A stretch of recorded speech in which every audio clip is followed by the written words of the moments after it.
প্রিয় দর্শক আসসালামু আলাইকুম, কেমন আছেন? আশা করছি আলহামদুলিল্লাহ ভালো আছেন। দর্শক, এই মুহূর্তে আমি চলে আসলাম গাজীপুর বাইপাস আজকের বাজার দর জানিয়ে দিতে।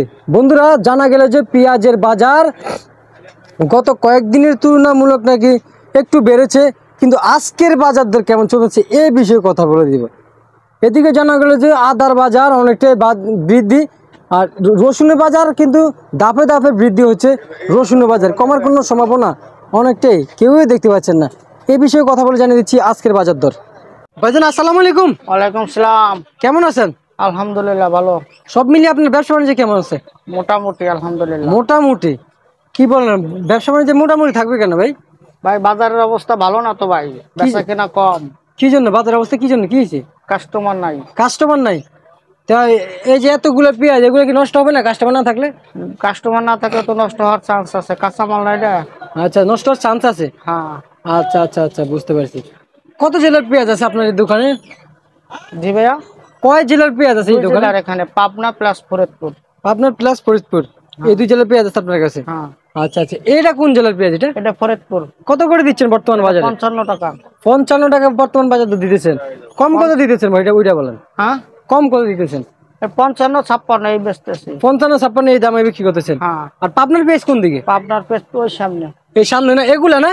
হ্যাঁ, ওই সামনে সিঙ্গেল খামাল। হ্যাঁ, এগুলা এগুলা। হ্যাঁ।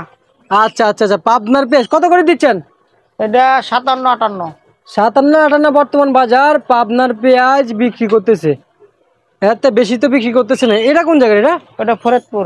মানে একই? একই সেম। আচ্ছা, এদিকে দেখতে পাচ্ছি আদার আমদামি মোটামুটি মোটামুটি বলে খারাপ হবে, মাশাআল্লাহ ভালোই আমদামি আছে বর্তমানে। এগুলো কি আদা? এগুলা এগুলা এটা বার্মা। বার্মা আদা? ভিতরটা কি একই? একই। কত করে দিচ্ছেন এগুলো কেজি? এটা 190-95। 190-95। আচ্ছা, আমাদের বাংলাদেশে কোনো আদা হয় নাকি? আমাদের বাংলাদেশে আদা আমাদের এখানে নাই। হয় হয় তবে নাই না। আচ্ছা আচ্ছা, তার মানে বাংলাদেশি মানুষের কাছে বাংলাদেশি আদা নেই। মানে এটা কি তার মানে বাইরের থেকে ইম্পোর্ট করা নাকি? বাইরের থেকে ইম্পোর্ট করা। বাইরের থেকে ইম্পোর্ট করা না, বার্মা আদা।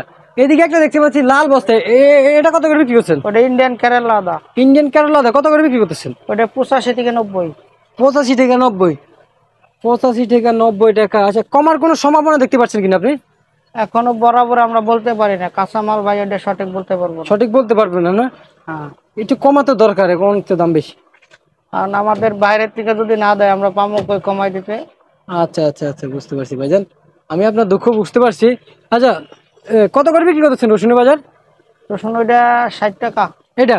হ্যাঁ, 160। আর এই ভিতরেটা? ওটা 200 টাকা কেজি। এই ভিতরেটা 200 টাকা কেজি? না না, ওই দুই পাশে চায়নাটা। এই চায়না, চায়না না? হ্যাঁ। এই চায়না 200 টাকা কেজি। দর্শক, 200 টাকা কেজি চায়না রসুন। অনেকে বলবে নাকি ব্যবসায়িকরা দুর্নীতি করতেছে। রসুনটা দেখলে বুঝতে পারবেন কেমন দাম চলতেছে। দেখতে পাচ্ছেন রসুনের বাজার কিরকম চলতেছে বর্তমানে। খুব ভালো চলতেছে রসুনের বাজার, কিন্তু রসুনের চাইজ গুলো দেখতে পাচ্ছেন অনেকটাই ভালো চাইজের। আমরা আরেকটু কথা বলবো ভিতরে গিয়ে, কথা বলে জানিয়েছি আরেকটু কথা বলবো। আচ্ছা ভাই, এই যে সামনে কিন্তু ঈদ আসতেছে, ঈদ উপলক্ষে কিন্তু রসুন পেঁয়াজের বাজার একটু কমা দরকার। এটা নিয়ে আপনার সরকারের কাছে কি আবেদন একটু বলেন না? সরকারের কাছে আমাদের কি আবেদন থাকবে? আমাদের তো সরকারের কাছে তো সব জিনিস আমরা চাই যে কমাই দিক, আমাদের দেশের জনগণ কমে যাতে কিনতে পারে, সবাই কিনে খাইতে পারে। আচ্ছা আচ্ছা, বুঝতে পারছি। ঠিক আছে ভাইজান, আপনাকে ধন্যবাদ।